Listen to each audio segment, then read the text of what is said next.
Birebir rekabet.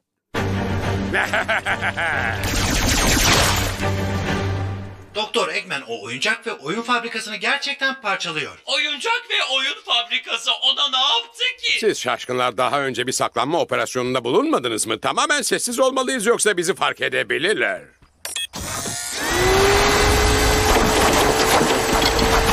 Acele etme Eggman. Ne? Bir saniye izin ver şunu kapatayım. Size bağırmanız dikkat çekecek demiştim. Top botlar saldırın. İzleyicilerin eşit koşullar altındaki iki yarışmacının bu yarışmasını izlemeyi sevdiklerini düşünüyorum. Biri diğerini sürekli kaybediyor. Bu doğru Orbot. Sence Eggman'in stratejisi nedir? Onunla daha önce konuşmuştuk. Bunu siz iki şaşkına zaten anlattım. Köydeki eğlence noktalarından herhangi birini dağıtmak bile yerlileri üzecek ve benim eğlence parkım için yüksek ücretler ödeyecekler. Şimdi çek şu kamerayı suratımdan. Bunu bir de yavaş çekimde izleyelim. İp atlayabilirim, ayaklarımı ayırabilirim. Bir top botu aynen böyle yakalayabilirim.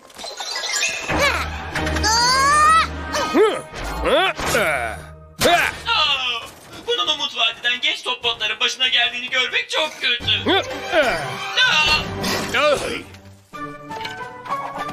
Topları! Hedefledi ve kaçırdı. Vurdu ve ıska. Vuruyor ve kaçıyor.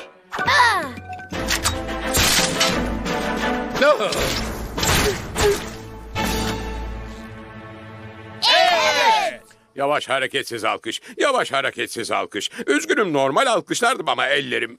bilirsiniz. Sorun ne Eggman? Galibiyetimizin tadını çıkarmamıza izin veriyorsun. Galibiyet denirse tabii 5'e karşı 1. Eğer adil olmasını istiyorsan bugünden sonra birebir karşılaşalım. Bu tabii böyle olmasını istemiyorsan adil değil. Hayır.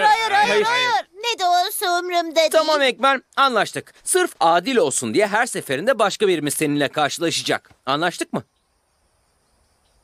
Ha.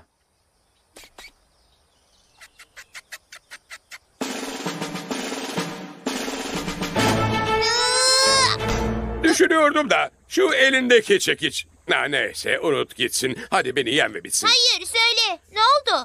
O benim geri dönüşüm projem için harika olabilirdi. Eski tenekeleri alıyor ve ihtiyacı olan çocuk robotlar için oyuncaklar yapıyorum. O çekiç tenekeleri düzleştirmek konusunda işime yarayabilirdi. Sen ve geri dönüşüm mü? İhtiyacı olan çocuklara mı? Kimseye söylemeyeceğine söz vermelisin. Kötü ünüm bozulsun istemiyorum da. Madem iyi bir amaç için olacak. Elbette galibiyet çekicin olmadan da olsa benimdir. Görürsün. Bu yüzden geri dönüşüm projeni herkese anlatacağım.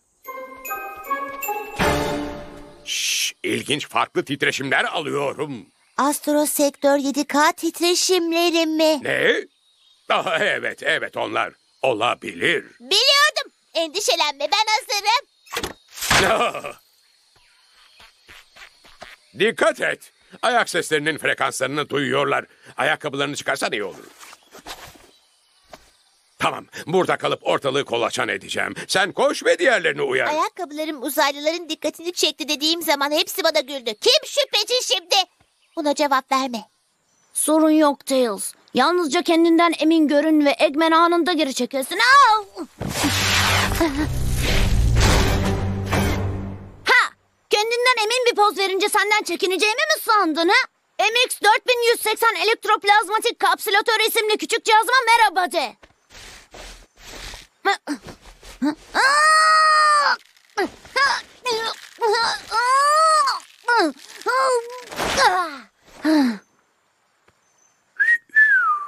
Vay canına. Platin kapaklar, hidrofonik dengeleyiciler. Tails bu tam bir harika. Bu makine ne işe yarıyor ki? Yalnızca havadaki nemi yeniden yapılandırarak hipermanyetik bir güç alanı oluşturuyor.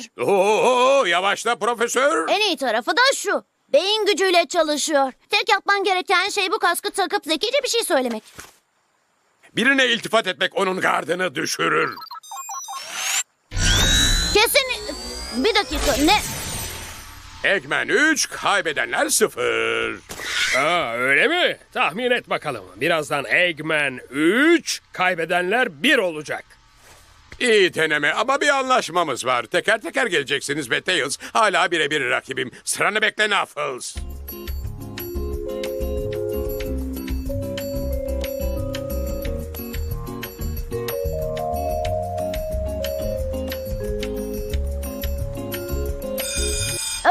Sıramı savuyorum.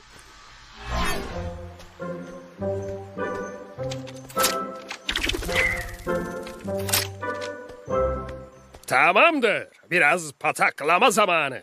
Ha? Öyle mi, ısınmadan mı? Halter kaldırmak falan istemiyor musun yoksa? Ha, haklısın.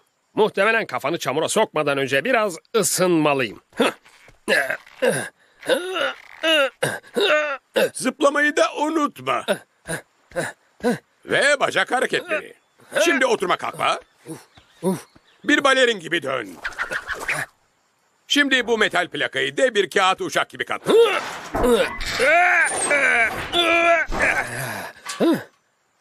Şimdi bir kuyu kaz. Tamamdır. Isındım. Şimdi buradan nasıl çıkacağım? Kazmaya devam et. Bir süre sonra diğer tarafa ulaşırsın. En azından beni hala kandıramadın. Adamım, seni elime geçirdiğimde göreceksin.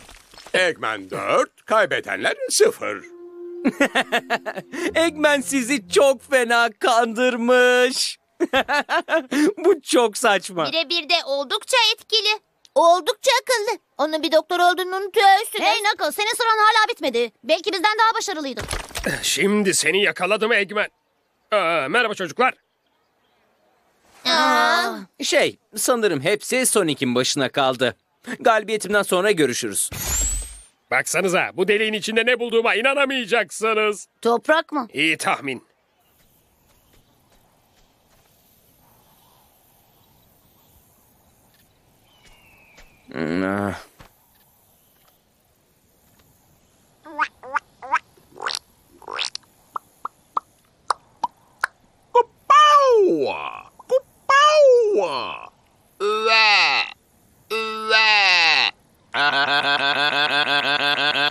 Biraz daha çay alır mısınız Bayan Taşkafa?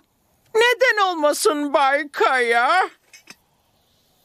Meşgul müsün? Ne?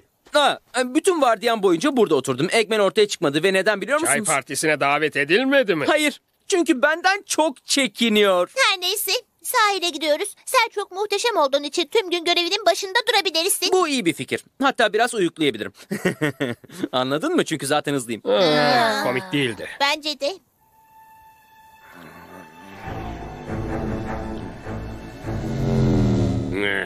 Git buradan Knuckles. Havamda değilim.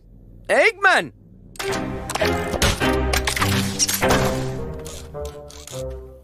Dairenin alanı yarıçapının bir kere karesidir. Eggman 5, kaybedenler 0. Ve bu özellikle çok keyifli çünkü bunu şaşkın arkadaşlarını kandırarak başardım. Bastır Eggman, bastır Eggman. En kötü kim? Şuna da bakın. Kimin Eggman tarafından ele geçirildiğine de bakın. Çocuklar sana söylemiştim kısmını geçip kurtarma aşamasına gelebilir miyiz lütfen artık? Tabii ya. Ama seni kurtardığımız zaman daha çok dalga geçeceğiz. Bunu not aldım. Tamamdır Eggman. Yeterince eğlendin. Şimdi bırak onu. Düşüneyim. Hayır. Hatırlayın, birebir rekabet için anlaşma yapmıştık değil mi? Önce ben. Polisler ortaya çıkmadan önce eve gidip boşlukları folyo ile kaplamalıyım. Ve işte başladı. Iskaladın. Oh. Çekici başlat. Eggman Amy'nin çekicini robotuna takarak üstünlüğü sağladı. Bıyıklı doktorun harika oyununu izledik. Stex, izin ver sıranı alayım.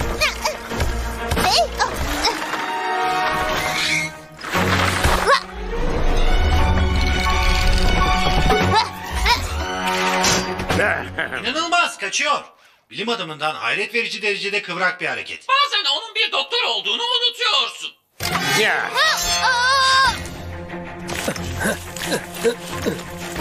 Amy, sıranı alıyorum. Hipotenüsün uzunluğu köşelerin karekökünün toplamının uzunluğuna eşittir.